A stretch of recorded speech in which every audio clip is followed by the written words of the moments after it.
नमस्कार मैत्रिणींनो, लग्नानंतर होईलच की प्रेम ह्या मालिकेचा एक नवीन प्रोमो आता समोर आला आहे। इथे मालिनी हॉलमध्ये बसून रडत असते आणि डोक्याला हात लावलेला असतो।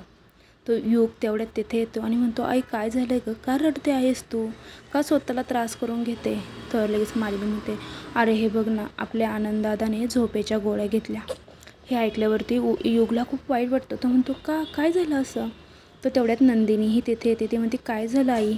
तर मालिनी म्हणते, आनंदचा आणि त्याच्या बायकोचा डिवोर्स झाला आहे आणि ह्याच दुःखामध्ये आनंदने आज झोपेच्या गोळ्या घेतल्या आहे आणि ॲडमिट आहे। तर युग लगेच म्हणतो, पण आनंदचं त्या मुलीवरती खूप प्रेम होतं ना, त्याच्या बायकोवरती?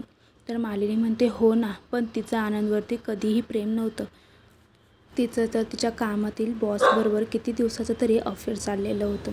आता हे ऐकल्यानंतर मालिनी रडत असते, पण मालिनीबरोबर युगही रडत असतो। तर त्या नंदिनी म्हणते, ठीक आहे, आईला आनंददादाबरोबर वाईट वाटलं, पण युग का रडतो आहे? लगेच नंदिनीला संशय येतो की युगचं दुखणं दुसरंच काहीतरी आहे। युगच्या मनामध्ये नक्कीच काहीतरी विचार चालला आहे आणि तो डिप्रेशनमध्ये आहे, पण आता हे शोधून काढायला हवं। तर तेवढ्यात काव्यही तिथे येते आणि म्हणते, काय झालं आई, तुम्ही का रडताय आणि युग तू का रडतो आहेस? तर युग म्हणतो, काही नाही, आईने मला आनंददादाबरोबर सांगितलं ना, ते ऐकून मला खूप वाईट वाटतंय।